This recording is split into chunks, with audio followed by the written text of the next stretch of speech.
Primero quiero asumir esa pluralidad de voces de todas las organizaciones de trabajadores y trabajadoras de la educación que hemos resuelto, como lo decía Estela, en abril del 2011 en Bogotá, constituir este espacio que lo tenemos que definir como un espacio de militancia y de debate en la construcción de una pedagogía al servicio de las luchas de nuestro pueblo, al servicio de la transformación social y para recuperar la idea de la escuela pública como una herramienta no solamente de construcción de saberes, sino de construcción de valores, de construcción de esa cultura, que es la cultura que emana de la historia de lucha de nuestro pueblo.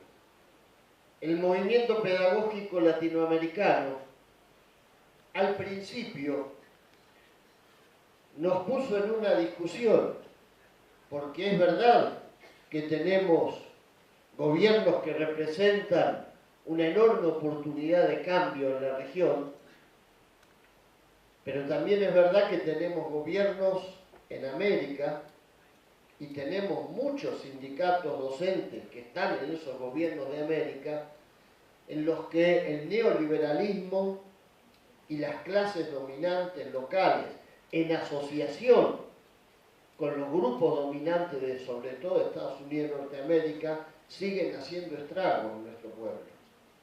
Estragos en todos los planos, como nosotros los conocimos. Por eso el movimiento pedagógico se alumbró, nació en Bogotá. Elegimos Bogotá. Ese año en Bogotá, cuando estuvimos nosotros, se habían asesinado más de 200 dirigentes sindicales por grupos paramilitares entrenados por personeros de la CIA. Un país prácticamente puesto bajo las órdenes militares del Pentágono, Colombia. Y decidimos hacer el primer encuentro del movimiento pedagógico simbólicamente en esa tierra de luchas, pero también en esa tierra lacerada por las políticas neoliberales y por la represión del movimiento popular. De manera que el movimiento pedagógico latinoamericano se para con una pata en lo que es las viejas políticas neoliberales que nosotros combatimos durante la resistencia y con la otra pata en la esperanza, en esto que todavía no tiene forma concreta, en esto que todavía es un avance hacia un cambio en un mundo donde es muy difícil definir qué es lo que existe que no sea el neoliberalismo expresado como parte de la ideología de los grupos dominantes. Es decir, pensar la agenda educativa apoyándonos en estos procesos de cambio, imaginando los horizontes posibles, los horizontes a conquistar, y además luchando para que los cambios de la hora se puedan sustanciar, para que los compañeros y compañeras vean que estamos en otro momento distinto, en otra etapa distinta. El tener acá, como lo teníamos esta mañana, al viceministro de Educación, planteando los avances que hubo, pero también, y creo que dijo algo muy importante, todo lo que falta. Porque yo siempre creo que nos tenemos que situar en ese plano. No podemos hablar de un conformismo en términos de las conquistas sociales de esta etapa, ni acá, ni en Bolivia, ni en Venezuela, ni en ningún país de los que estamos viviendo proceso de cambio. Porque queda mucho por hacer, pero tampoco podemos ser tan necios como para no advertir todo lo que pudimos lograr, y eso es lo que las clases dominantes nos niegan.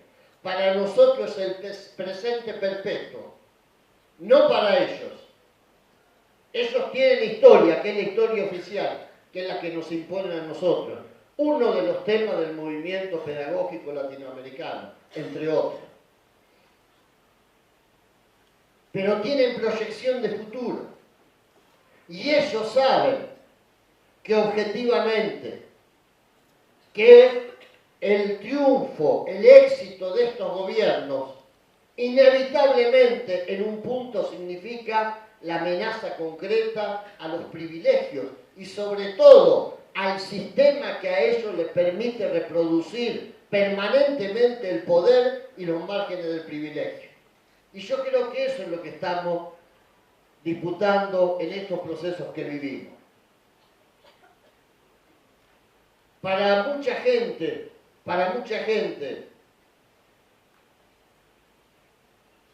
la idea es como que nosotros ya alcanzamos los objetivos de nuestra lucha. Y eso no es así.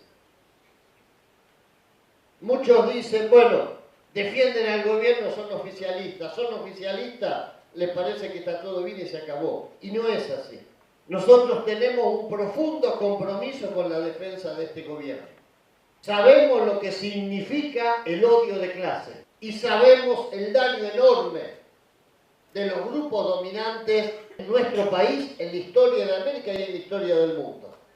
El movimiento pedagógico latinoamericano y el movimiento pedagógico en cada país quiere convertirse en eso, en un terreno de militancia, en un terreno de debate, en un terreno de pensamiento crítico, en un terreno en el que podamos volver a revisar nuestras prácticas como trabajadores de educación, la relación horizontal y también la vertical, cómo nos relacionamos con la comunidad, con el resto de los trabajadores,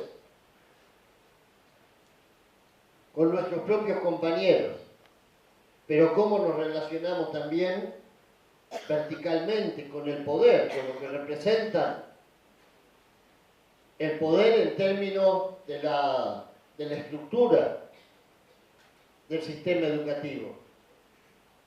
¿Qué papel juegan los estudiantes? Y en eso nosotros teníamos al principio una discusión. Decíamos, ¿cómo hacer para que el movimiento pedagógico y el sindicato, la organización de cada país, no terminen siendo lo mismo? Y al principio nos costó esa discusión. Decíamos, o sea, ¿cuál sería la diferencia entre un sindicato y el movimiento pedagógico? Y hoy me parece que Estela, cuando al pasar deslizó una frase que creo que es muy clara. Ella dijo, los que no crean que el futuro de nuestros alumnos se puede cambiar, no pueden ser docentes. Y creo que por ahí empezamos a definir qué es el movimiento pedagógico, porque yo y ustedes también seguramente han tenido compañeros de trabajo o compañeras de trabajo que creen en términos absolutos que el futuro de nuestros alumnos no se puede cambiar. Pero es verdad, yo creo que esa gente está empleada en la escuela.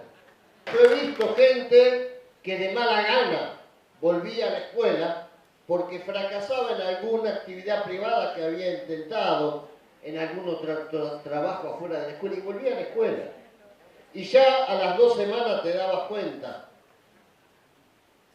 cuando ese personaje estaba de turno, había que... Pereira lo conoció, sabe de quién estoy hablando, pero había que formarse, había que quedarse quieto, no había que ser un inútil que mirara para el otro lado. Cada vez que terminaba el recreo era una formación tipo nazi antes de entrar al aula, y el tipo se despachaba ahí y sacaba toda el enano facho que tenía dentro, y además su frustración porque no les fue bien en otro lado y tenía que trabajar empleado en una escuela, Entonces, nosotros como dirigentes sindicales, cuando estamos en el sindicato, tenemos la obligación de representar a todos los que estamos en las escuelas, a los que están en la escuela peleando por su salario, pero también peleando por su sueño y su compromiso con la escuela, y a los que están en una escuela de empleados, que van a pelear por su salario. pero no van a pelear por cambiar la escuela. En el sindicato los tenemos que representar a todos. Y votan todos a la hora de elegir la conducción. En el movimiento pedagógico, no. Esa es la diferencia. El movimiento pedagógico es no apto para los resignados. Claro, hay un derecho de admisión, pero que ni siquiera lo tenemos que ejercer nosotros, porque el compañero que es empleado, cuando lee la convocatoria, ya está fuera. Dice, no, que están pelotudeando. ¿Por qué no usan el sindicato para hacer las cosas que hay que hacer? ¿Por qué no nos resuelven el tema de la licencia? Hoy, de pronto tenemos luchas con métodos que se asimilan a los nuestros, pero que no son del campo popular. Es decir, los que hacen concentraciones, como hicieron los agentes de las clases pudientes, y las que están convocando para el 8 de noviembre, esas son expresiones de lucha que responden a los intereses del bloque dominante. Por eso tienen prensa, por eso tienen la pantalla ardiente de TN y de otros, al servicio desde que arrancan hasta que se van. La mayoría de las luchas donde estamos nosotros no tienen la pantalla de esos multimedios al servicio. Y de pronto aparecen los gendarmes, como aparecieron en estos días, reclamando para terminar con el pago en negro. Si nos habrán dado palo a nosotros esos mismos gendarmes por reclamar lo mismo en la época en que no se podía. Y en todo el país. Pero resulta ser que ahora, en el relato del bloque dominante, en el relato de los que quieren terminar con la usurpación del único pedacito del poder que no tienen, porque esta es la verdad, el poder de ellos, cuando el pueblo como sujeto histórico lo enfrenta, no es invencible, por el contrario, creo que la victoria, como decía Neruda, sigue estando del lado de los débiles. Gracias, fuerza y buena suerte con los demás.